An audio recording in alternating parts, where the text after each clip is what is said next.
Bonjour tout le monde. Alors, aujourd'hui, je vais vous aider pour le PVP si c'est possible, bien sûr. Je ne sais pas tout, mais le PVP, je crois me débrouiller aussi dans ce domaine.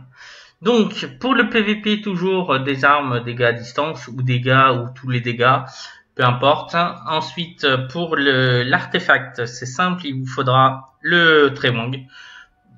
À mon avis, c'est un bug, mais bon, l'utiliser parce que de toute façon dans Skyforge il y a beaucoup de bugs, donc les bugs positifs autant les utiliser.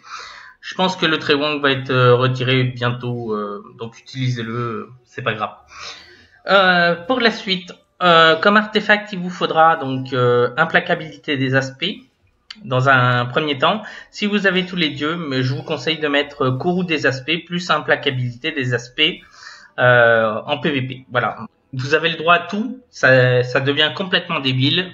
Mais bon, c'est pour ça que je fais pas beaucoup de PVP. Je sais comment jouer, je sais le faire, mais c'est vraiment débile au possible. Et je vais vous le démontrer avec toutes les aptitudes et tout ça.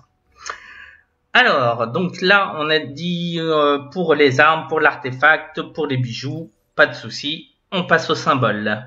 Alors, les symboles PVP, c'est simple. Je les ai, là je vais les mettre directement, comme ça ce sera plus facile. Elles sont sur mon cryo. Alors, symbole PVP, de préférence l'emblème de protection, forcément, pour avoir un super bouclier qui permettra de garder votre santé. Ensuite, pour le deuxième, moi j'utilise mobilité améliorée car il y a 25% d'endurance et surtout il y a les pointes de vitesse qui sont augmentées de 25%, ce qui permet de vous échapper assez rapidement d'une situation compliquée. Donc, dans un deuxième temps, ce que je peux vous dire, c'est qu'en fait, il y en a d'autres qui utilisent d'autres symboles. Pour ce symbole-là, c'est pas celui qui est peut-être le plus optimisé pour faire du PVP.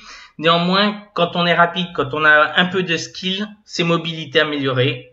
Il y a aucun doute, d'accord? Donc vous avez manœuvre d'urgence, évasion. Ça c'est donc les attaques lancées ont une chance d'activer l'état de manœuvre d'urgence. Votre prochaine pointe de vitesse ne consommera pas de ressources et étourdira tous les ennemis proches du point de départ pendant 3 secondes. Donc ça veut dire que dès que vous allez utiliser une pointe de vitesse, vous allez étourdir tout le monde autour pendant 3 secondes. Donc celui-ci peut être très utile en 10v10 surtout. Manœuvre d'urgence, donc ça c'est le symbole qu'on connaît déjà en PvE. En fait, il vous permet d'avoir une invulnérabilité pendant 4 secondes. Donc pas de contrôle sur vous, pas de DPS sur vous. Pendant 4 secondes, vous êtes invulnérable à tout. Voilà, donc moi je préfère celui-ci, néanmoins vous pouvez regarder ces deux-là. Celui-ci est quand même pas mal, ça dépend des situations. Bref. Donc là, on passe sur l'intervention divine. L'intervention divine, ça c'est quand vous prenez 10% de dégâts d'un coup, ce qui est assez probable maintenant en PVP, vu qu'en fait c'est complètement débile les dégâts. Donc du coup, je vous conseillerais plutôt celui-ci. Néanmoins, ceux qui ont tous les dieux supérieurs, donc les Elder Gods, c'est ceux-là, si j'arrive à vous les montrer, je vais vous les montrer. Ne bougez pas, hop là. Parce que c'est bien joli de dire des choses, mais il faut montrer parce qu'autrement les gens ne vont pas comprendre quoi et du coup ça va être compliqué. Donc il faut avoir l'aspect de pitié, l'aspect de rage, l'aspect de ténacité. Donc ça doit être celui-ci, bouclier instable, coquille de protection. Voilà, c'est celui-ci en fait. Le symbole c'est dans l'aspect de pitié. Bouclier conféré par bouclier instable et coquille de protection deviennent 60% plus résistantes. Donc ce qui vous permet d'avoir un gros bouclier en PVP. Donc pour celui-ci, moi j'utilise intervention divine, néanmoins celui-ci est vraiment pas mal si vous êtes en difficulté aussi. Alors après le reste de toute façon ça ne sert pas à grand chose puisqu'en fait adaptation, par exemple celui-ci vous l'avez automatiquement grâce à quoi? Grâce à ce que je vous ai dit de mettre tout à l'heure. Celui-ci, implacabilité des aspects, qui vous confère adaptation automatiquement. Voilà. Donc, du coup, vous avez pas besoin de mettre celui-ci, vous l'avez automatique, et donc, du coup, vous pouvez mettre coquille de protection ou intervention divine. Moi, ça dépend des situations aussi. Pareil, intervention divine en 3v3, je pense que c'est le plus utile parce que on se sort de situation, on peut courir et tout ça. Donc, pendant quelques secondes, si on peut s'échapper quand on prend trop de dégâts, je pense que l'intervention divine est meilleure. Néanmoins, sur le 10v10, sur le 6v6 et tout ça, coquille de protection, je pense que c'est plus utile. Voilà. Ensuite, on passe sur ce symbole-là. Donc là, ça va être, donc je passe sur le trio directement, ça sera plus facile. Alors moi, j'utilise doubleur cuisante parce que ça stun la personne. Et pendant ce temps-là, en fait, ça me laisse largement le temps de la tuer, en fait. Largement le temps. Néanmoins, ça dépend des fois. Vous pouvez utiliser aussi barrière de réflexion, ce qui peut être utile pour vous. Pour le 3v3. Après, pour le 10v10, je vous conseillerais plutôt le dôme de protection. Néanmoins, il vous faut une équipe plutôt en vocal, sur Discord, sur TeamSpeak et ainsi de suite, parce qu'en fait, il faut que vous puissiez vous coordonner pour vous protéger les uns les autres. D'accord? Donc, il faut que toute votre équipe ait dôme de protection, histoire de protéger les uns derrière les autres pour réduire les dégâts. Chacun votre tour. Donc, là, forcément, mode défense. Mode défense, de toute façon, là, c'est un symbole obligatoire. Il n'y a pas à discuter. Le mode défense qui met un bouclier qui réduit les dégâts de 50% sur vous ou sur la personne la plus faible, c'est-à-dire celle qui a pris le plus de dégâts et qui a le moins de vie. Donc du coup, c'est très utile. Ça permet de ne pas faire mourir une personne qui est peut-être en galère dans votre groupe. Donc le matériau réactif sur le PVP, de toute façon, c'est ce qui fait plus de dégâts. Donc il n'y a pas vraiment matière à discussion. Pour celui-ci, moi ouais, c'est celui-là. C'est celui-ci qui sera le plus réactif en PVP, donc ça sera celui-là. Ensuite, donc on a le dernier symbole, c'est pareil. Ce symbole, en fait, ça te permet de stun pendant 2 secondes la cible. Alors, quand vous êtes, par exemple, sur un ulti je ne sais pas, de flingueur, par exemple, ça me paraît vraiment utile dans ces cas-là, puisque ça va étourdir la cible, et pendant ce temps-là, vous allez faire un max de dégâts. D'accord? Donc, de toute façon, parer, je pense que c'est très utile. Dès l'instant où vous utilisez ce symbole-là, vous pouvez aussi utiliser un autre symbole ici si vous sentez bien que vous arrivez bien à gérer, que vous avez du skill, que tout se passe bien en PVP plutôt. Vous pouvez utiliser ce symbole-là, parce qu'en fait, ce symbole-là fait plus de DPS par rapport à votre santé. Donc, comme on a mis ce symbole ici, mobilité améliorée avec l'endurance plus 25%, forcément, vous allez pouvoir faire beaucoup plus de DPS. Néanmoins, si vraiment c'est compliqué pour vous en PVP et que vous mourrez assez souvent quand même, je vous conseille quand même de mettre énergie volée. Dans le cas où vraiment c'est compliqué. Ça absorbe 8% du bouclier. Néanmoins, moi je l'ai jamais mis pour l'instant, mais si vraiment vous êtes en difficulté, les petits levels, le problème c'est que les petits levels dans le PVP de maintenant ne sont pas avantagés, mais pas du tout. Ils peuvent se faire défoncer en 2 secondes parce que malheureusement, ils n'ont pas la puissance adaptée. Le PVP n'est plus égal. C'est stupide de chez stupide.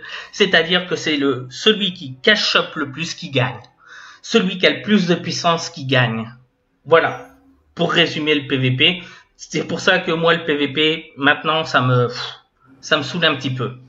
Néanmoins, je vais vous montrer la débilité jusqu'au bout de la débilité du PVP. C'est-à-dire que maintenant, vous pouvez utiliser des symboles, des symboles, ce symbole-là surtout, qui s'appelle Transcendance. Je vous le conseille très fortement. Parce qu'en PVP, ça va vous consommer de la foi, effectivement. Quoique je ne sais pas, je crois que ça consomme même plus de foi. Faudrait voir, en fait. Donc, Transcendance, vous utilisez Transcendance. Quand vous utilisez Transcendance, vous pouvez changer de personnage. Vous voyez où je veux en venir? La débilité du PVP? Vous voyez pas? Eh bien, je vais vous l'expliquer. Avec Transcendance, vous pouvez changer, par exemple, en Chevalier.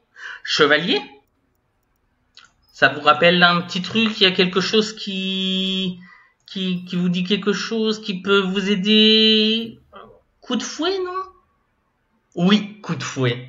Effectivement, vous pouvez récupérer une vie. Donc, vous avez votre vie principale, la normale. Et là, vous passez sur votre chevalier et hop, vous avez coup de fouet. Donc, vous restaurez 100% de votre vie. Donc, vous avez 2 vies. Mais c'est pas fini. Ben non. Sinon, ce serait pas drôle, le PVP. Enfin, le PVP stupide et débile.